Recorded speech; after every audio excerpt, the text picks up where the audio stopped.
Uncommon is a production by Neuralle, a unique digital agency. Neuralle specialises in content production in the areas that matter most to your content strategy, across podcast production, video production, and social media. If you want to increase your conversion or grow your brand trust, head to neuralle.com to request a callback. That's neuralle.com. My name's Jordan Michaelides and I'm the host of Uncommon, a show that asks the why on business, current affairs, media, and sport. If you like this episode, do of course like and subscribe. This will help the YouTube algorithm work out whether you like this type of content. To find all previous guests, just head to neuralle.com/uncommon. For podcast audio, search Uncommon on all your good podcast apps, including Apple Podcasts and Spotify. For social, keep up to date with behind the scenes at uncommon_show. With all that being said, let's get into the episode. All right, my guest this week, Alex Perigo, executive producer at KIIS 101.1 for Jase PJ on breakfast. And as I was saying before, serial shit talker on the Jase and PJ podcast. There's a lot of notes that I have here. As I said, I spoke to your old man, but there was 3 that stood out as potential icebreakers. We'll get into Polly pooping on the floor a little bit later, but what's this story about you being a child TV star? Some pie commercial. Oh, yeah. Well, one of my dad's good mates owned a... hi, by the way, and thanks for having me on. One of my dad's good mates owned a pie business, I guess, and it was quite a large one. And he was getting into, obviously needed to start advertising. And so he started advertising on like a Christian TV station back in NZ. It was called Family TV. Okay. And obviously he needed some cheap labor. And I was always... I was always up for anything. I think I was like quite eccentric when I was at school and I loved the technical side of things, but also loved the showmanship and the theatre and stuff like that. So he said to me, "Hey, why don't you be in my ad? Here's the script." And I said, "Yeah, absolutely." So I did it for a box of pies. And it was literally just me talking about how they had stringent pie standards and freshness was the trick of their was the trick of how they make pies. How old were you? I reckon I must have been like 7 or 8. Okay, wow. Yeah, I'd love to. I've tried to track down the video, but it was still on cassette and DVD at that stage. That is a pity for guys like you and me who've had those. I don't know if you had many moments like that, but we had a lot of stuff on VHS on the old handycam, and they're just gone. Like, I don't know where they've gone. I know my partner, she's got pretty much everything that her parents recorded. Of course, she's an only child, so you sort of expect that. But being one of 3, I feel like there's so many things there that I remember watching that's just gone. I know. And my parents actually just spent a fortune getting a whole lot of tapes put onto hard drive. They converted it, yeah. And so I tell you what, I actually looked at getting into that when I was like a teenager, because obviously I saw at that time it was going from cassette, like tape to DVD, and you could just buy a DVD player that did that. It would take 3 hours, but I thought that was a great business idea. But now obviously it's digitizing everything, putting it on hard drive, uploading it to the cloud. That's you charge what you want, because if people, at the end of the day, their memories are priceless. So, well, it's funny you mention that, because the camera store here in Melbourne, Michaelides, probably an institution, probably been around for 70 years. They charge an exorbitant amount per gigabyte of data. I think if you do a good job, then it's unbelievable value. Now, is it true you still owe your sister money from France? Yeah, and my brother actually. I think I owe my brother about 200 euros, and I owe her about 90 euros. But one day when COVID's over and I get back to New Zealand, I'll pay it back. What's this? Did you guys go on like a family trip to France? Because I've done that with family.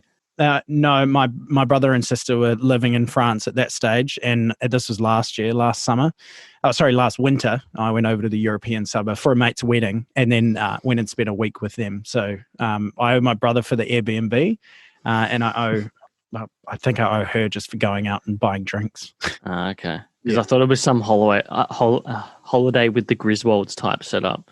Like the only reason she's asking though is because she's on the dole at the moment because of COVID. She's got no job, so she's probably just looking for a few extra bucks. I should probably pay her back. Another thing I wanted to get into was the podcast ranker.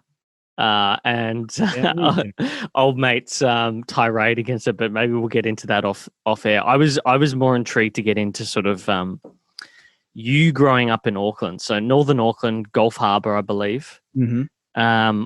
What's sort of your earliest memory of that time? My earliest memory, I was 3 when we moved to Gulf Harbour, and it was like the Truman Show at that stage. That it was a subdivision, big subdivision. You know, they were planning on building 15,000 houses there or something, and it's pretty much all built out now. It's huge, right. And yeah, no, I remember having my 4th and sort of 5th birthday party there. We lived in not a gated community, but in the center of the community was a clubhouse and a swimming pool and a tennis court. And it was just it was just new age for that time. It wasn't it was North Auckland, so it wasn't expensive. It's expensive now because house prices are exorbitant out there. We were just having a chat off the air about property before, and Auckland's like Sydney. It's terrible. It's ridiculous. But yeah, that my memory is of my childhood, basically. Every day after school, we'd go to the pool and play at the pool with all the other kids from around. And if your parent wasn't there to supervise you, then one neighbor would complain to the other. And yeah. I ended up that little community had lots of lawns to mow. And my grandfather we called him Farvey. And he used to mow that with his ride-on lawnmower, get paid for it. Then he handed it to my older brother when he couldn't do it anymore. And then when my brother left school, he handed it to me. So I was I think some months I was earning nearly $1,000 just from lawn mowing. I bought my own ride-on lawnmower. Are you kidding? Yeah, Jesus. from mowing this area. So of course I was the one whenever I was at Macca's with my mates going, "Oh, let's get a cheeseburger." Yeah. My shout. That is very, very funny. I wonder what age was that, because there was this note here about your old man telling me you had this real passion for radio as a young kid, like 8 to 9. Well, and saying about running the Gulf Harbour school radio station and John Petrie. Yeah, well, John Petrie was my principal, and he was awesome. He was a great leader, and was really focused on what I loved about Gulf Harbour School was they were really focused on inquiry learning, which is a big thing now, but back then it was really new age. And he was also massive on digital. And how important digital was going to be to the world. He always talked about us kids being digital natives and not, we weren't sort of immigrating into the digital world. We were born into it. And it was, sort of our generation that was the first that we were kind of born with computers or keyboards in our hands kind of thing. And now it's, kids are born with phones in their hand. But he was really what inspired me and really fostered my love for all things digital and electronic, and what I also loved was radio, and I loved that radio was immediate, and I loved that people were funny on radio, but it had that technical side too. So I one day decided the school should have a radio station, and I told the principal, and he said, "Oh, well, you bring me a business proposal." And so I asked my dad how to do a business proposal, and I priced up all the gear, and he said, "Oh yeah, cool." And I had about 3 years left at that school at that point, and it wasn't until the end of my last year that he said, "I'm going to do that radio station thing. Will you come back once you've started high school? Will you come back and help me set it up?" So, he got the money together, and I helped set up the radio station at that school. It was awesome. Can you remember the setup? In New Zealand, you're allowed to have low power FM stations. I don't know what the rules and regulations are here in Oz, but we bought a 1 watt transmitter, which is like the maximum you're allowed to broadcast, which will give you a good radius if you've got a good point for your aerial, for your antenna. And so we bought the transmitter. We bought a shitty little desk. We bought some shitty. They were good microphones. We bought some microphones. We bought some arms for the microphones. We bought some headphones and a computer that had iTunes on it, and that was honestly about it. The kids just kind of, I would train up the older kids. This is while I was in high school, train up the older kids how to use it, and then that was kind of it. Yeah, it's that hobbyist radio thing is super fascinating to me. When I started dating my now fiance at 17, and they had a house, pardon me, in the Peninsula, which was like a house you buy in like a packet. I don't know what they call it nowadays, but it's like literally you just get given the pieces and you put it together yourself. Prefab. Yeah, like a old school prefab. They would have built it in like the 70s or 80s. So it was a grandparents' house. And one of the rooms they built on the end of the house as like an add-on was like the hobby room for her grandfather. He was European, fought in the war, and was in intelligence, so was obsessed with radio. And so you walked into the room and they've still got it. The whole of the wall is covered in hobbyist radios that are built into the wall. Oh, cool. And there's like a transmitter sort of thing on the side of the house, but apparently they're all busted. It doesn't work anymore, but there's something about it. I don't know what it is. I think it's the potential. Maybe it's just you look at it and you go like, wow, like I can speak to all these different people. I think that's what it was for me. Also, I'm a bit of a music passion as well. Like I do love music. So I think the fact that I got to share the songs that I liked, I don't know if it's really legal that I was playing those songs. Like I wasn't paying any APRA fees at that stage, but I was 13, 14. So, what are they going to do? It would be like a bad news story if they exactly. they put up some kid on that. Exactly. No one was listening anyway. But it's funny you mentioned the hobby room. My parents decided in their garage, they were like, "Oh, we'll build a hobby room." My mum was really into scrapbooking, but we had this huge garage that didn't need to be huge. It was my parents. It was built so you could fit a jet ski in it, but they didn't have a jet ski. There's no point in all that space. So they built a hobby room. It was meant to be for my mum and her scrapbooking. But of course, as soon as they set it up, I moved all my radio gear into there and set up a radio station. Wow. It's funny too as well, when you get into that, you get this thing now that we know as GAS, Gear Acquisition Syndrome, which is what I've had recently with COVID. You're able to shop online a lot. You just buy not unnecessary things, but things that you just start window shopping. Gadgets. Everyone loves gadgets. I've definitely got a gadget problem, but we're saving for a house. So, and that's a long way off. So I'll get told off if I bought too many gadgets. But what I do to fulfill my gadget need is when it's my fiance Elena's birthday or Christmas, I buy her a gadget. So like her birthday just been, I bought her an iPad because I wanted an iPad and an Apple Pencil and I disguised it as her. Oh, you could draw some art for our walls or something like that. And she's like, oh, yeah, great. I bought her an Apple Watch because I don't have an Apple Watch, but I wanted to see how they worked and play with it. So, did you have an inkling at that age of what you would do later on in life? I think I always was really keen on radio. I mean, there was even a point where I actually liked the technical side of radio so much that I looked at joining the Navy and becoming like a communications specialist. But then I realized like that's not, that's tinkering with wires and stuff, which I like a little bit of, but really what I love about radio is the personalities and the content and that kind of stuff. The wit and the humor. Yeah. It's interesting looking at your career. I mean, it's funny always looking at like the things that people did at school. Apparently you won this red-blooded award. You're prefect, house captain at good old Westlakes Boys High School. Yeah. The red-blooded award, just so it was, red were our colours, but I just want to say the red-blooded award, it's an awesome award, but basically it's given to the kid that didn't really like succeed at sports or academics but kind of did something else. And that's maybe not in the usual curriculum.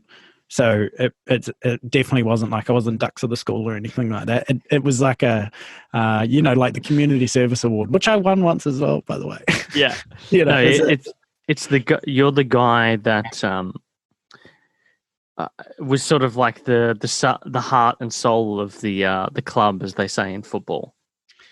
I guess I was never in class either, so there was no way I was going to pass school because I was always in the auditorium tinking around with all the gear in the auditorium. Yeah. All right. So school finishes. I was trying to put the pieces together. I know you started at ZM in March 2012. So syndicate producer for Hamish and Andy. I got told to ask you about this social radio stuff. I don't know what the gag is there. So that was my radio station at my parents' house that I was doing when I was sort of like 16. Yeah. Okay. So did you do uni? It looks like you went straight into ZM. Yeah. So I was really lucky. I was really lucky. I in my second to last year in high school, there was a program called Gateway, and it's for students that, again, not going to take the normal road of academia and going to university, and the chances of getting into university were probably quite slim, because I remember my first parent-teacher interview at Westlake Boys, which is, quite a like traditional school. They said to my parents, like, school's not for Alex, but he'll do okay here if he tries. And so I went into this Gateway program, thinking maybe I wouldn't do my last year of school, and my teacher just emailed one of the talkback shows over there. And she said, "Hey, I've got this kid. He's really into radio. Can he come and sit in on a show?" And they said, "Yep, absolutely." So I went in there in my number ones, all my tie and stuff. And I sat in on a show, and that was the like lightning bolt moment for me that I wanted to produce, was that show. And I really clicked with the producer at the time, and he sort of said to me at the end of it, I was, "Oh, thank you so much. That was great. Bye. See you never." And he goes, "Well, why don't you come back in next week?" And so my school for the rest of the year gave me every Friday off to go in there and sort of like intern, and do work experience. And guy. Yeah. And then I got on to meeting Bosto, who was the boss of ZM at the time, and he said, "Well, I've got some street team work for the weekends if you want, And so that's how I got my foot in the door at ZM, which is all the same company. This makes a lot of sense now, because I know Jase has got a soft spot for you, and I can see now that he sees a lot of similarities in how you guys got into the business. Yeah, Jase is another one of those guys we just like clicked with right from the start. Like how I feel about Jase now, how like we're such good mates, like best mates, was like almost like after day one that I first met him on the day he started his new job at ZM. Like we just got on like that. How did you get the tap on the shoulder for that? I was actually already working on the drive show at ZM at the time as a phone boy. I was picking up the phones, and that's all I was doing. The guys that were on the show at the time, they knew what they were up to. They had their own way of doing things, and I was just there to kind of assist. But they taught me a lot as well, and kind of, I think they knew that Jase was coming and PJ was coming, so it got me ready and gave me a few more jobs along the way. And so I was kind of I was in the right place at the right time, because producers in NZ at that time were not like, they didn't invest in them like they do here. And it was always about bringing talent through, not about bringing producers through and building a good base of producers for the company. But this all changed now. Yeah, when I spoke to Jase yesterday, he did say that. He said that they didn't really invest in people other than just the talent that they were acquiring, which, to be fair, makes sense in a market that size back then. 100%. Yeah. So, but it's interesting how, like, you guys, they just thought, I think when Jase, he said to me that when he chatted to Pole, and she just said, like, you were the guy. And I wonder what it was for them. I should have asked them that. I think it might have been the fact that you'd sort of just worked your way up. I think Jase has always said, so the person that said to Jase, "Oh, we've got this guy," I think Gemma, she said to Jase, like, "He's us." Like, he's that, like, started during school and just wanted to answer the phones, and he's happy being here. Like, that job answering the phones, I would have done that for another like 4 or 5 years. Like, I loved it.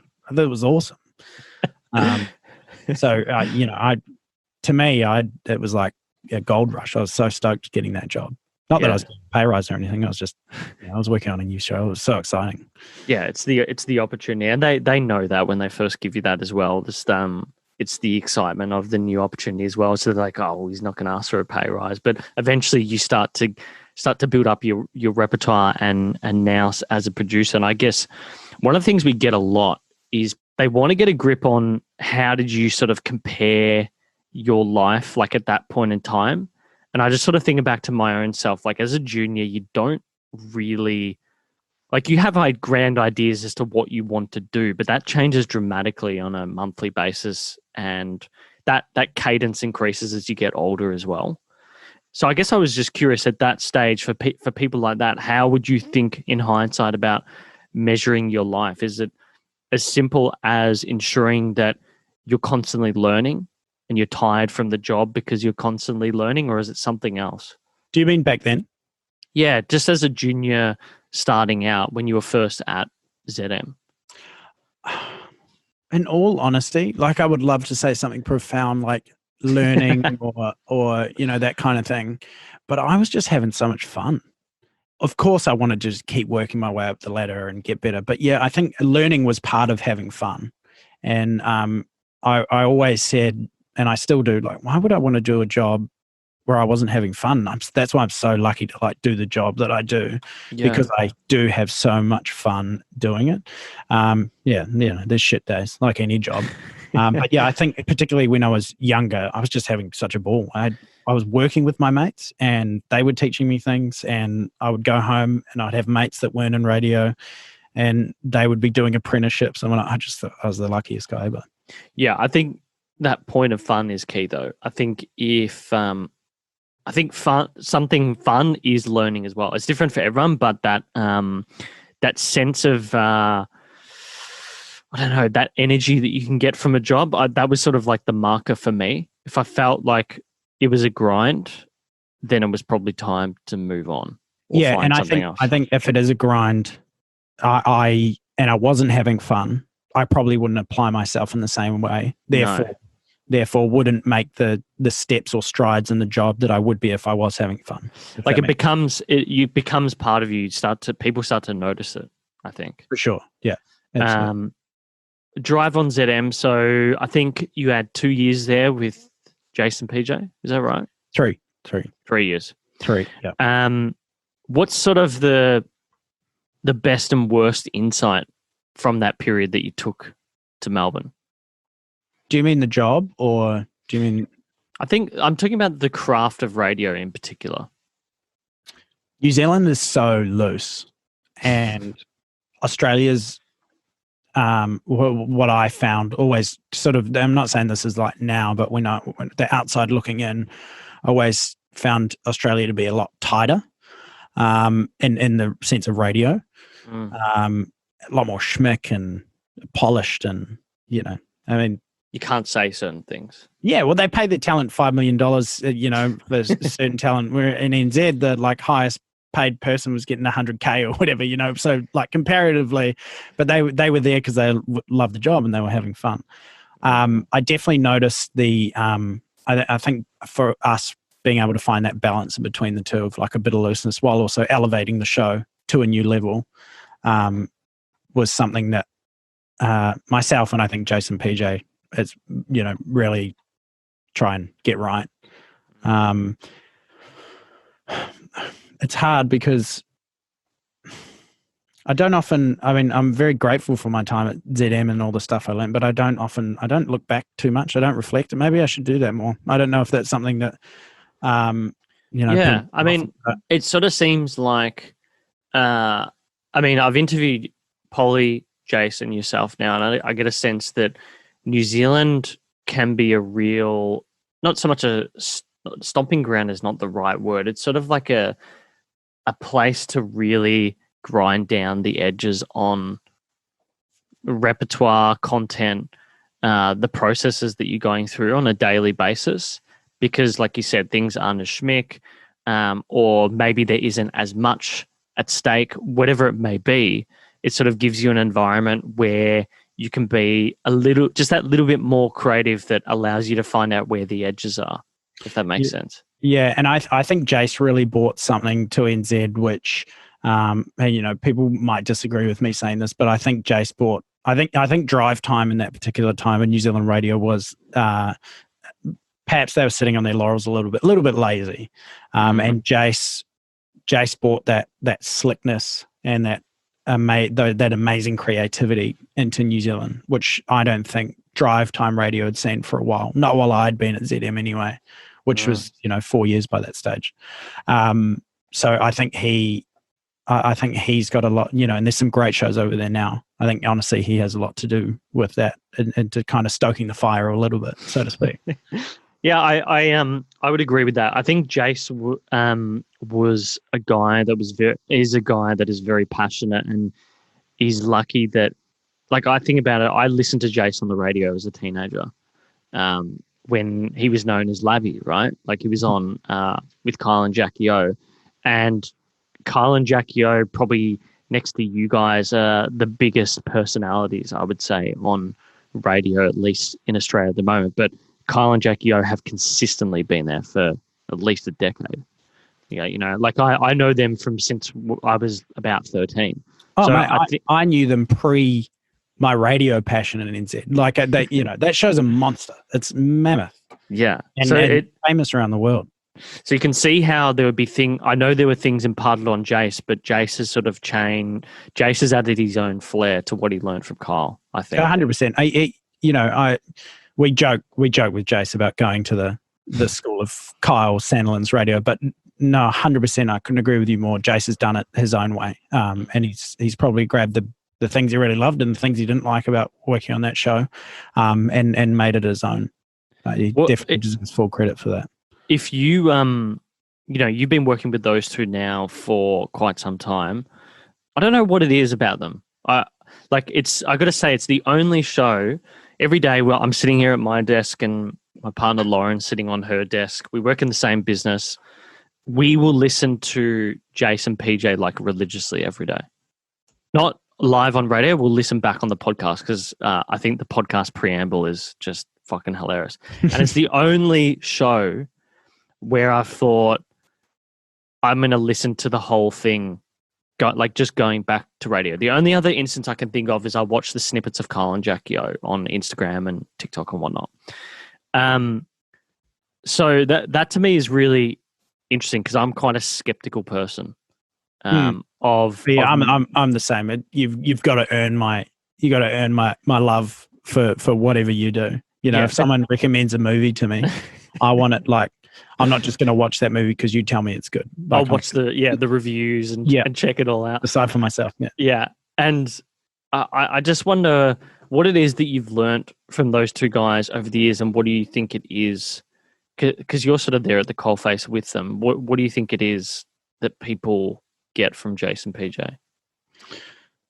I think, obviously, and this word is so overused with them, but it's so true. Their chemistry is amazing, and it's just amazing luck that they got put together, and that bond that they've fostered. I think for listening to that, you feel that you just you want to be a part of it, and I wanted to be a part of it, So I think that's what sets them apart. Is it's genuine. It is really genuine. I can count on one hand the amount of times we fake things, and every time we go there, we go, why did we do that? We hated that.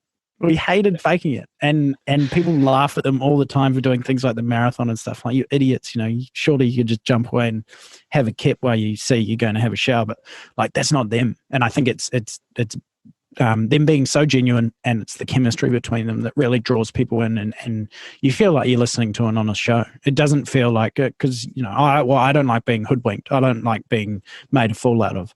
And if I think something's fake, I think, well, I'm not dumb. I know that that's fake, and that makes me angry, and so I wouldn't want to listen to them again. What has it taught you about talent selection? Because I think now I see what was similar about Kyle and Jackie O is that they're mates. And it's that friendship factor. And sort of, I know when Jase PJ were first considering working together, they just caught up for a drink. And I'm just wondering, like, is that because you hear in Australia, it's all just like, let's get these personalities that have audiences in and pay them a fuckload of money and just hope it works. That's my sense of how most of radio does their selection.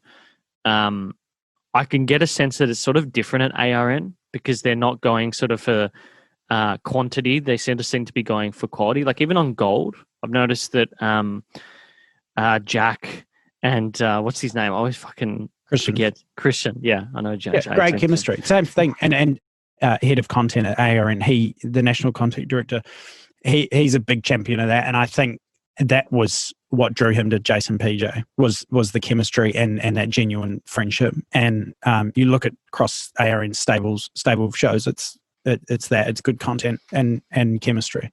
And I think personally, I think good chemistry is a part of it. But also what I've learned from Jase PJ is honesty is really important too. Like there's no, those guys don't, if there's something that's pissing the other off, they don't bottle it up and never mention it to each other until it boils over into something else. They acknowledge it, put their phones down, look at each other and be like, you fucked me off when you said this, or you pissed me off when you didn't do this, or and that includes me as well and the rest of the team. So like if you got something to say it, because once it's out in the air, feels so much better. Well, that's the thing about the podcast intro. It's sort of like almost a group therapy session. Like you're all just there, just like venting. Yeah, and that's the thing. It's real. Like when someone has an argument, like if I'm having an argument with Sasha or whatever, and she storms out the studio and says, "Fuck off," and walks out, like that happened. We didn't plan that beforehand. And then the part you don't hear is us, apologizing afterwards. Yeah. I find your role really, really interesting. And I know Laura, my partner, she's the EP for our show. It's a tiny show, obviously, in comparison. But the intrigue as to sort of, as I called in that PJ's Rich group, the puppet master, so to speak, which you probably hated the term, but I find it funny because you are quite witty, and I think people underestimate you and your potential. Not so much in the team, but just external listeners, so to speak. Yeah, I what I love about working with Jase PJ is that I love being a part of it, and I think how I act with them, whether it's on the air or off the air, is like, whether it's on the air, that's how I'd act off the air. So when I jump on the air, that's not my passion. My passion is not being behind the mic. I just love it. I think, I make quick jokes is because I love chatting with my mates.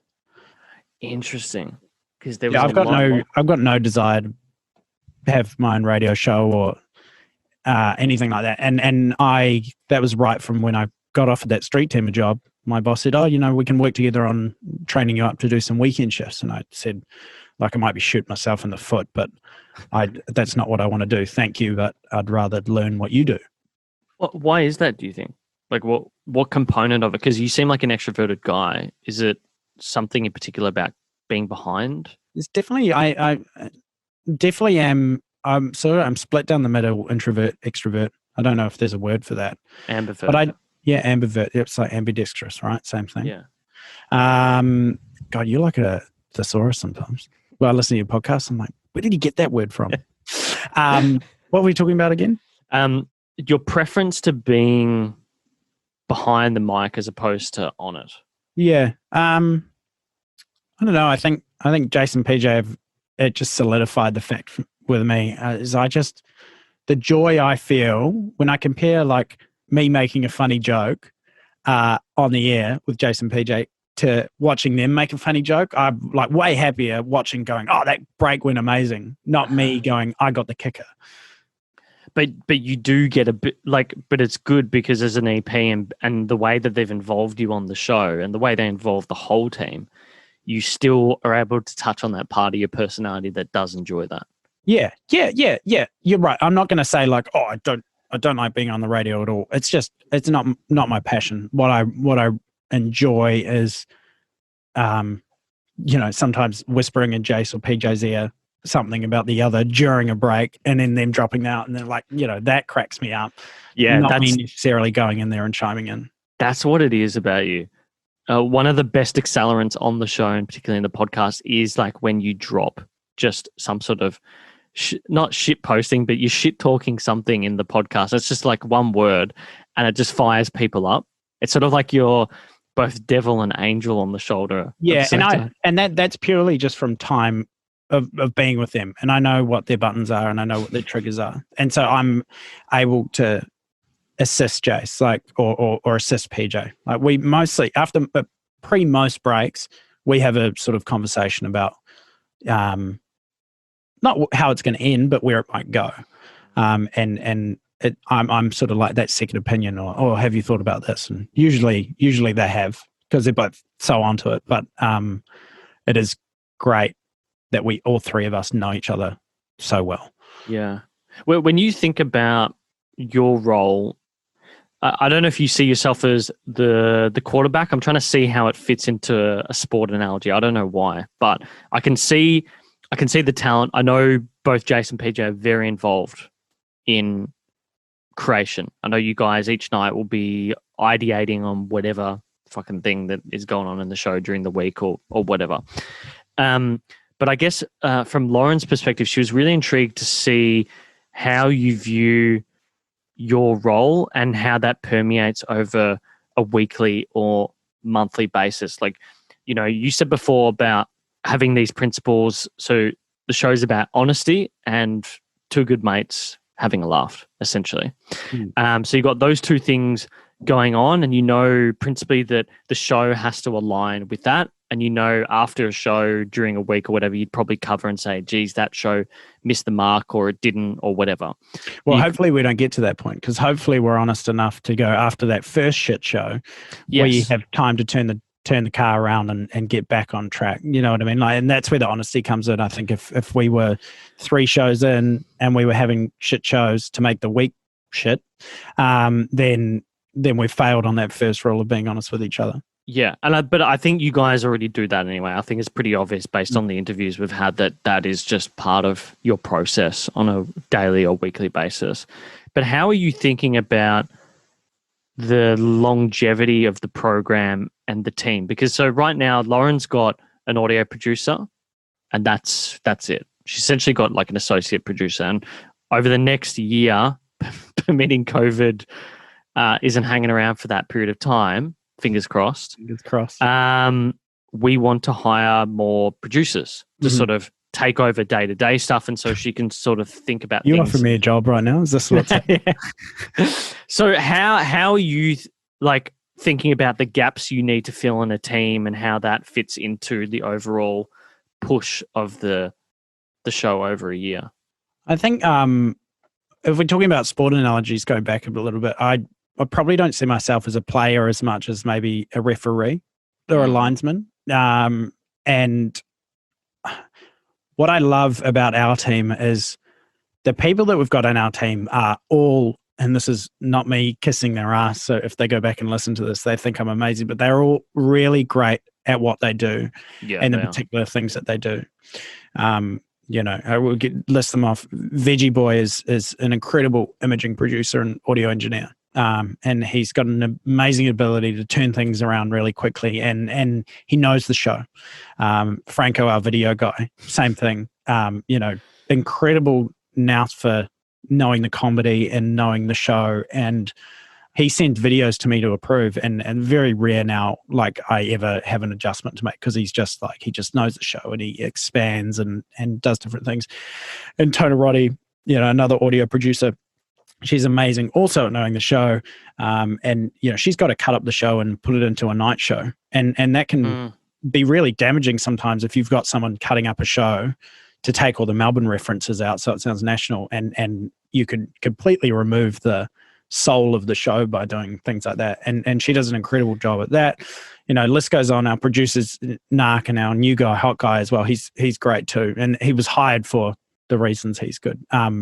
So I think it's really important not to have an amazing EP or even two amazing talent. Everyone's got to be good at something. And if you've got someone that's, you know, not good, then it'll bleed through the rest of the team. Yeah, and you've got to identify.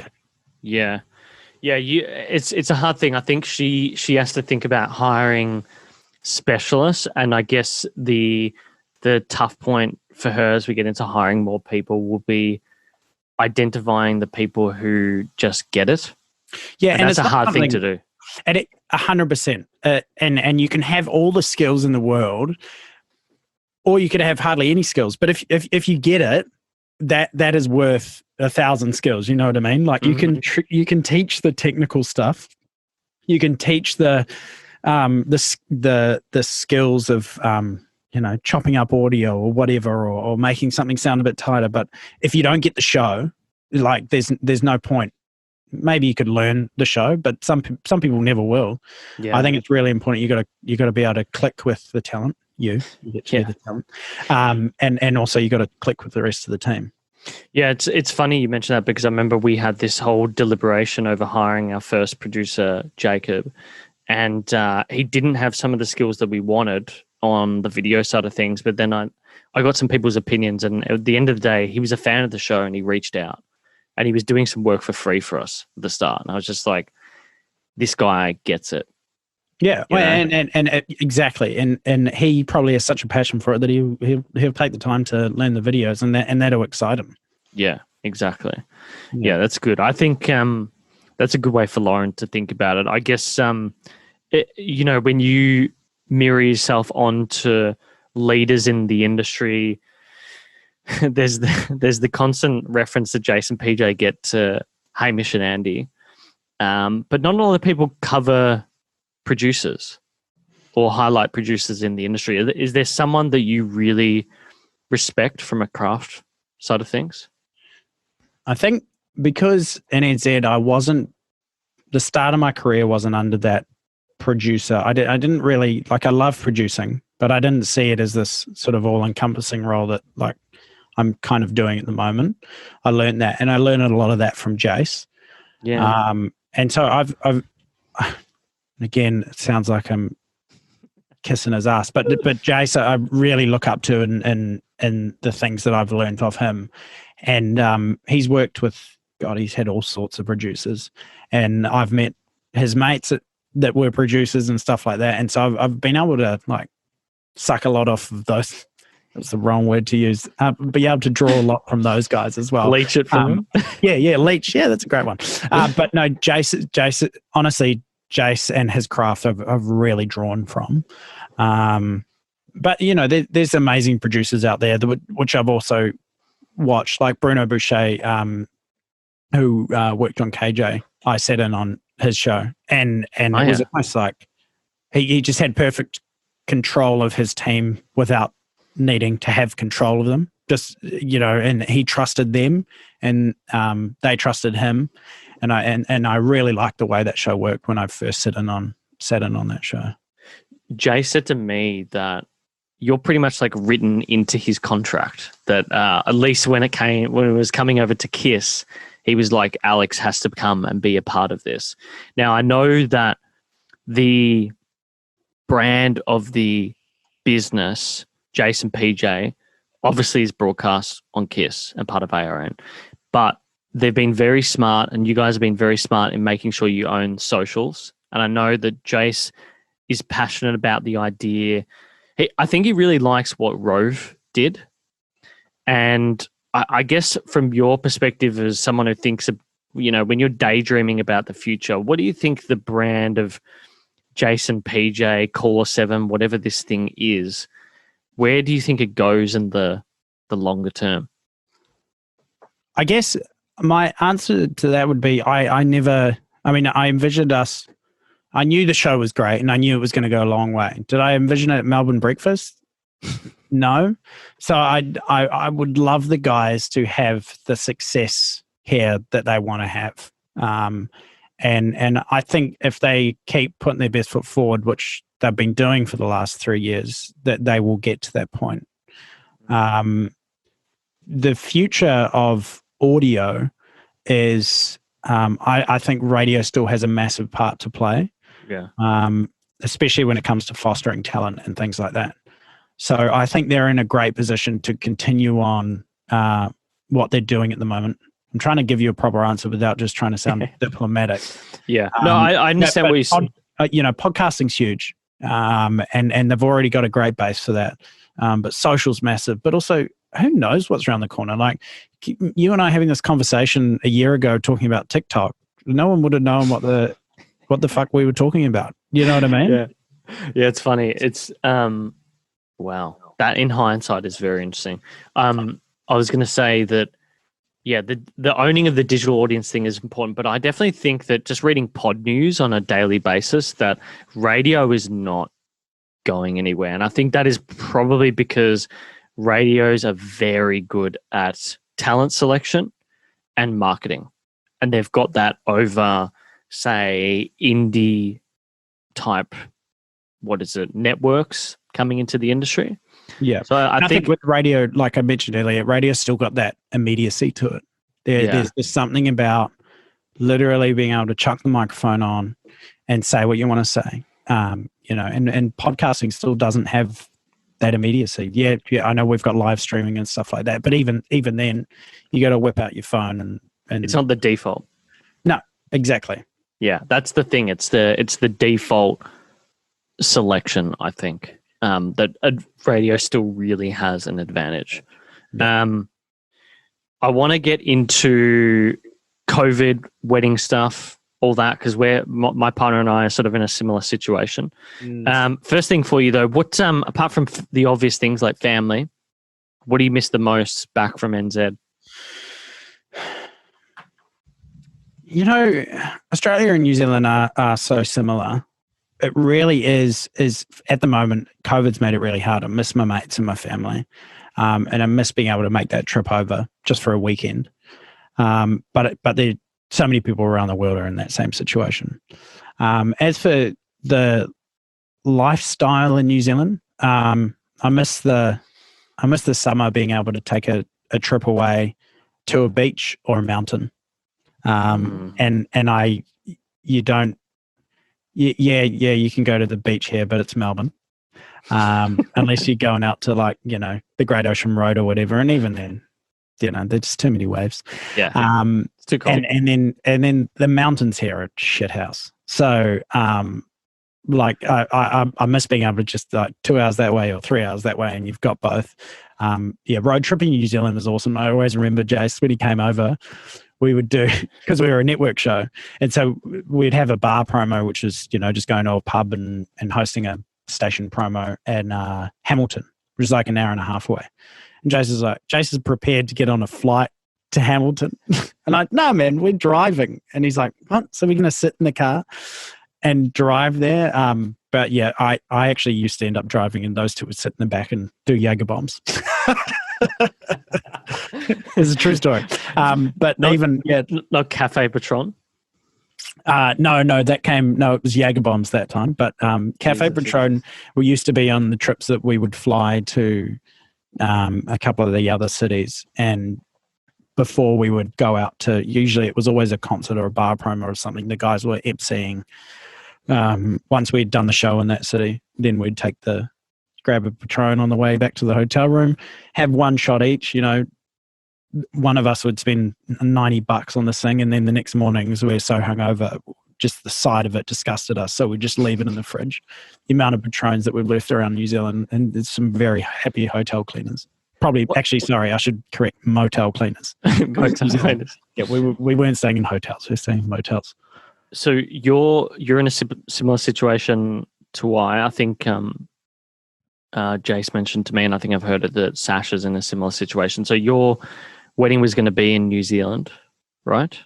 Yep. It's been delayed. So because ours was October, we've moved to April. Now I'm even questioning whether it's going to be happening in April. Yeah. The thought has crossed me. We've moved it. So it was meant to be December this year, and we moved it to December the year after. So a whole year, because the way things were going, at first we were positive that maybe it would happen, but now you look at it and we're like, thank fuck we moved it. I know. But the thoughts crossed my mind even December next year. It's like, is there going to be a limit on the amount of people?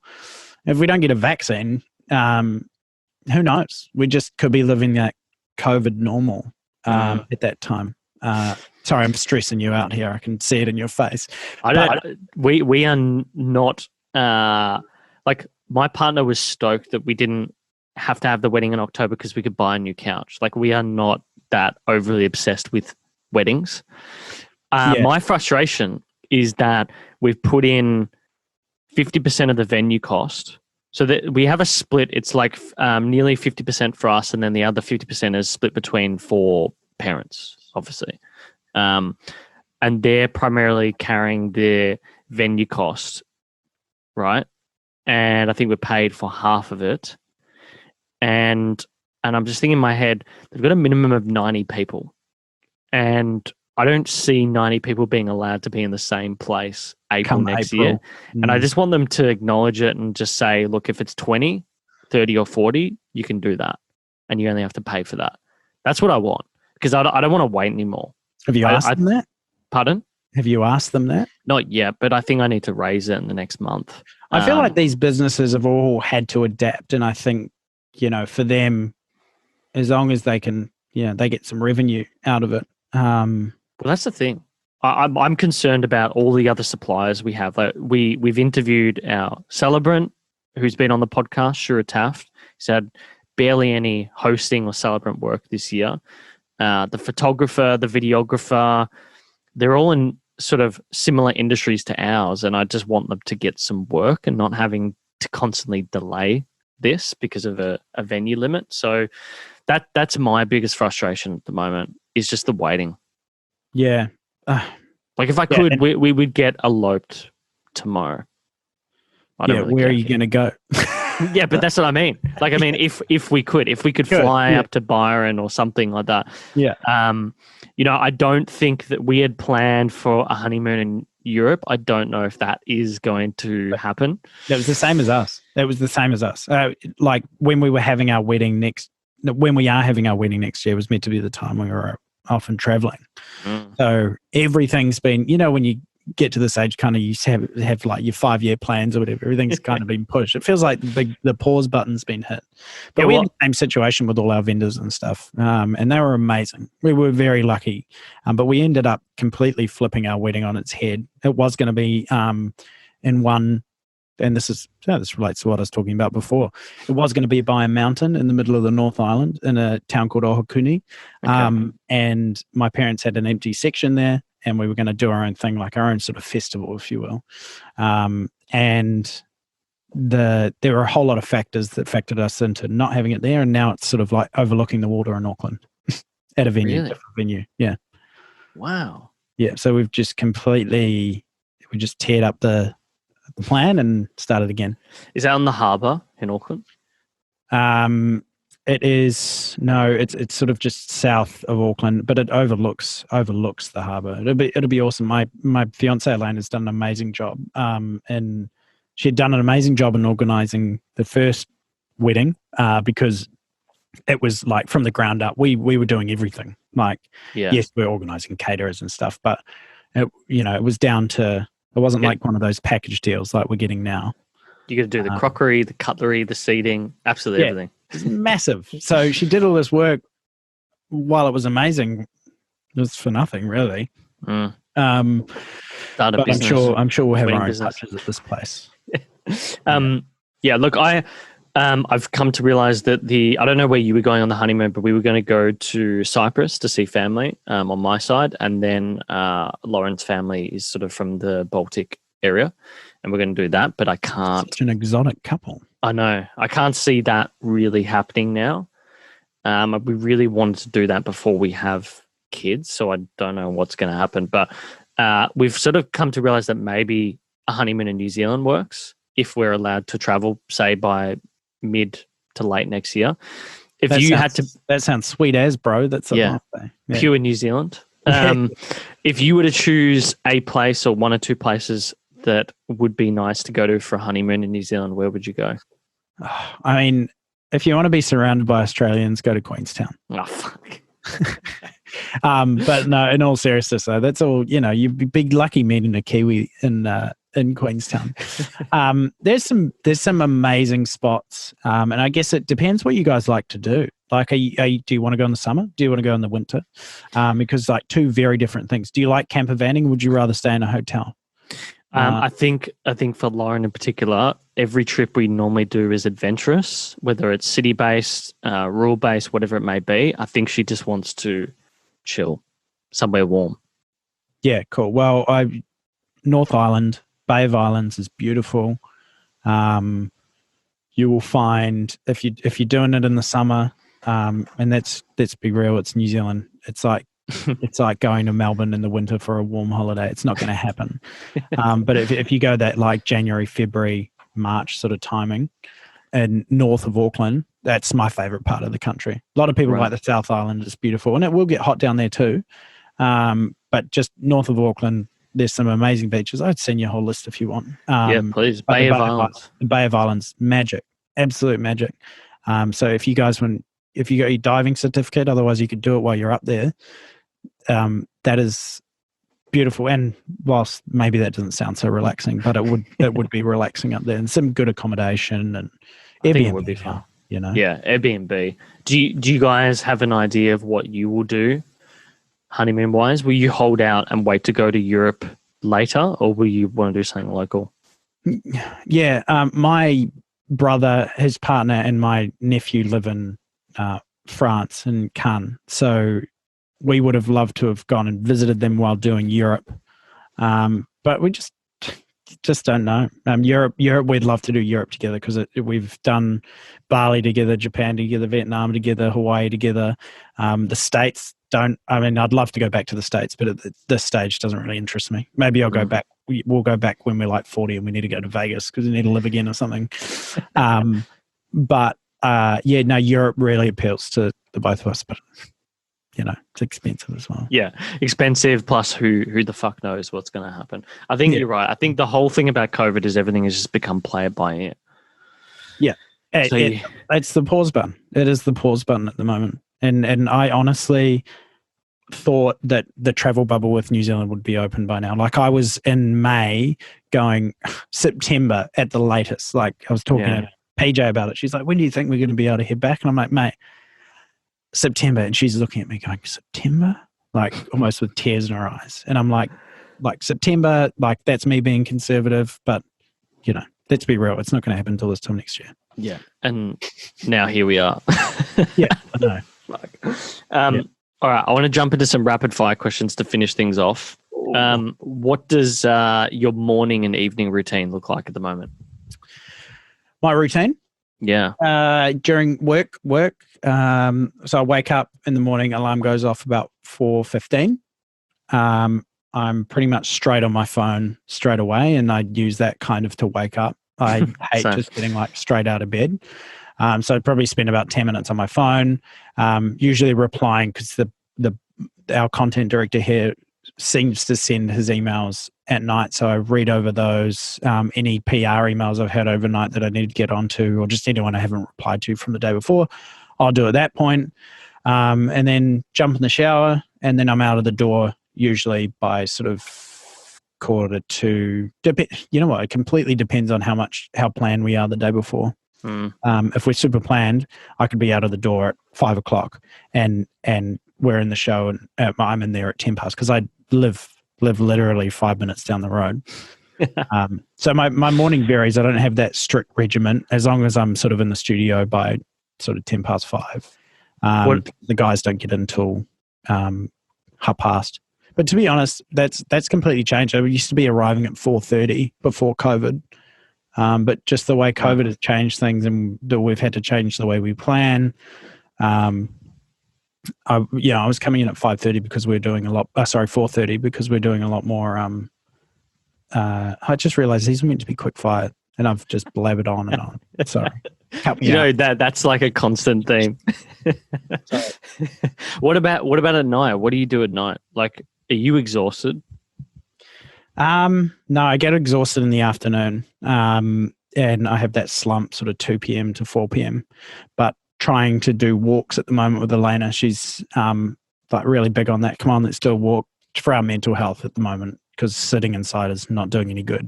And if I'm sitting inside, I'm either back on my work emails because there's nothing else to do, or watching a Netflix show. And I don't think doing that for 6 months of the year is great. So nighttime, I just go to sleep. It's amazing what walks have done at the moment. I noticed on Sunday I was really, for a good 24 hours, in a foul fucking mood. But the walks, I now walk for about 30, 40 minutes every night on top of whatever other exercise I do. Yeah. And because I've become completely bored with all my streaming services, I prefer to read. Like I'm bored, brainless. Social media, it's all the same shit. At the moment, I've got into crypto through lockdown and investing in stocks, which I'm having heaps of fun with. And I got lucky with this coin that I put money into. So what was I've been the coin? able to Chainlink. Okay, yeah. I've really delved, and not just for the making money part, but I've really found an interest in learning about smart contracts and the blockchain, Centralized everything, things that I kind of had an idea about before, but really, that's my nighttime reading at the moment, and I love reading analysis and stuff like that. I got to say that's one of the reasons why I've stuck with CoinJar as opposed to going into our business full time and just let Lauren run the show. Is it's such a fascinating world, fascinating. Yeah, and it feels early. It does. It really it's still does. so early. It's 97 for internet. I know it's still. such a cliche. When you're on Twitter, you're on crypto side of Twitter, and everyone's saying we're so early. And maybe we won't be. Maybe it'll come tumbling down. I know you can't say that, but I honestly believe like that's the future. It was funny. I was trying to have it explain what blockchain is to my partner Elena, and she just about exploded and was like, I don't want to hear any more about this because I can't wrap my head around it. And I was like, neither can I, to be completely honest with you. Well, I've over time gotten really good at explaining it. And I think it's hit me with your explanation then, because I'd like to know. I might put this in my back pocket. Is it basically it's this. Blockchain is moving our monetary system from centralization in a peak body that is managed by a government to an institution of many different people. So it's sort of like you're completely distributing all your money printing, etc., to everyone else in the world. And by doing so, you remove all of the controls that governments are able to place. And this is why I think you should really look at this. It's called Graham's Law. And it's this... writing it down.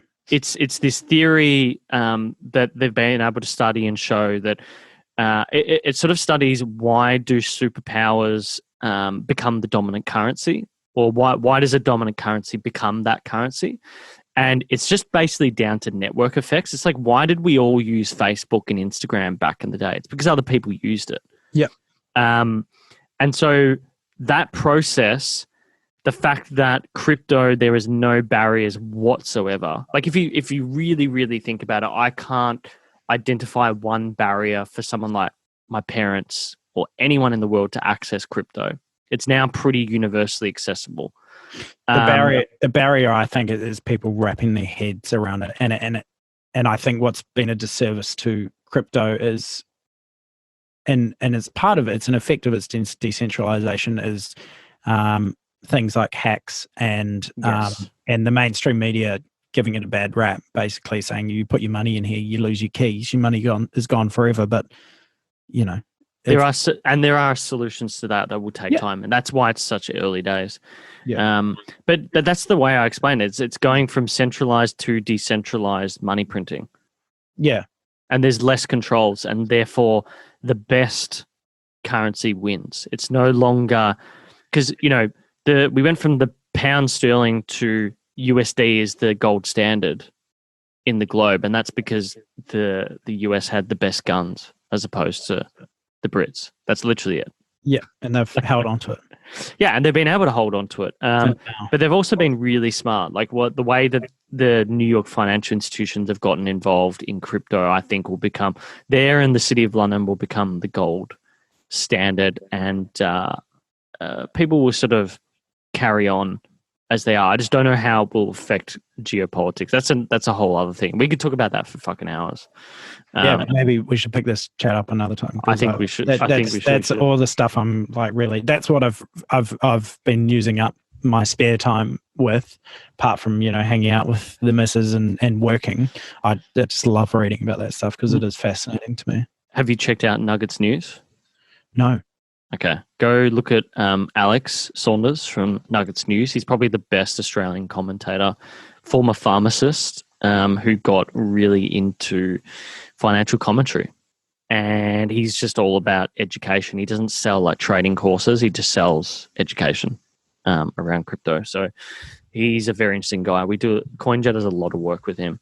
I got to get back to these rapid fire questions because they are not rapid fire. But let's just finish off with this one.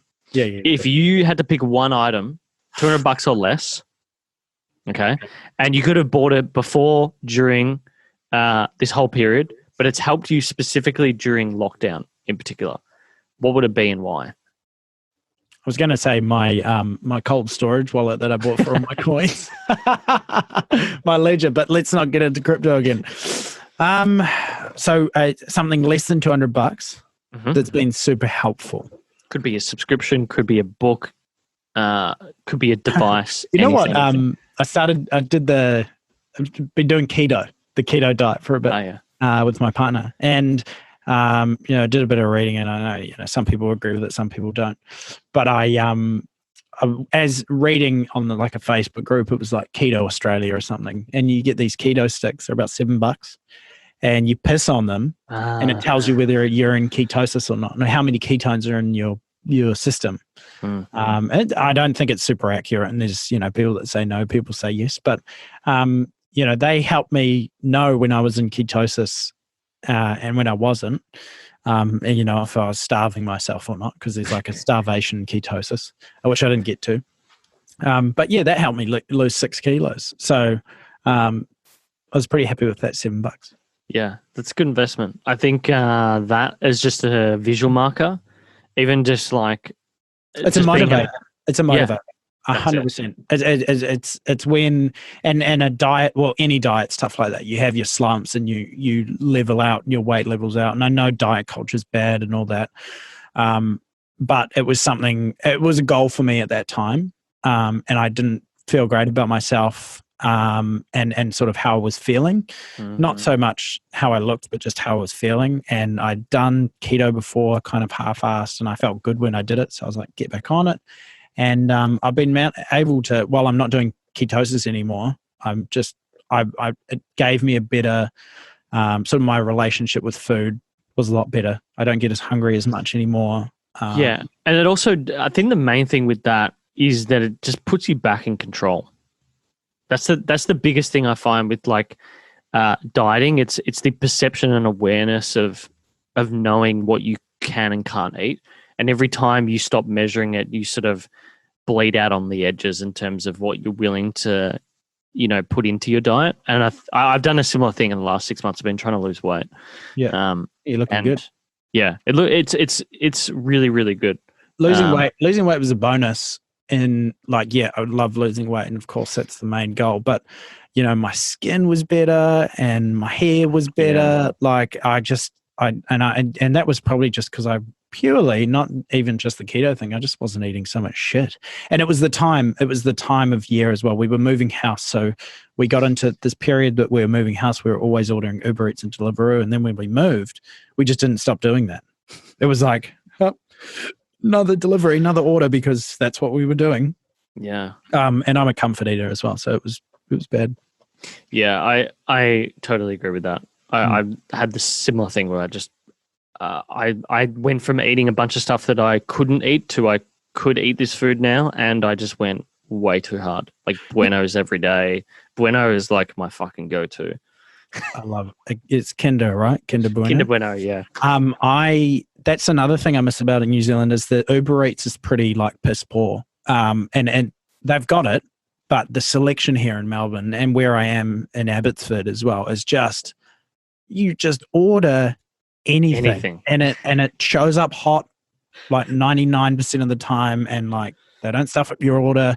But in New Zealand, like shit would be falling out of the box because it was from like 40 minutes away, because it's just not like that's Auckland so spread out. So yeah, I miss not having Uber Eats on the ready all the time because I was a bit skinnier then. Because I wouldn't be incentivizes that. Yeah, I totally understand that. Yeah. Look, I know we could go. I reckon we could talk for a long time, but I want to let you go. Where can people find you on the interwebs? I literally all I have is an Instagram, which is just my first and last name. It's Alex Perigo. So and even that I don't use much because I spend most of my time on Jase PJ accounts.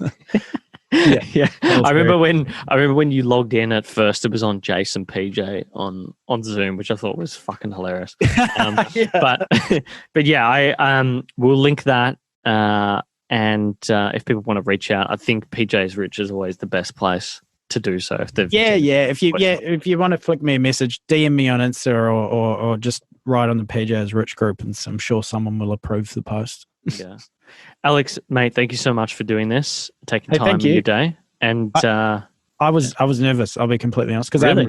I haven't done podcasts before, and this is not my sort of my jam really, but I really enjoyed it. Thank you so much for the chat.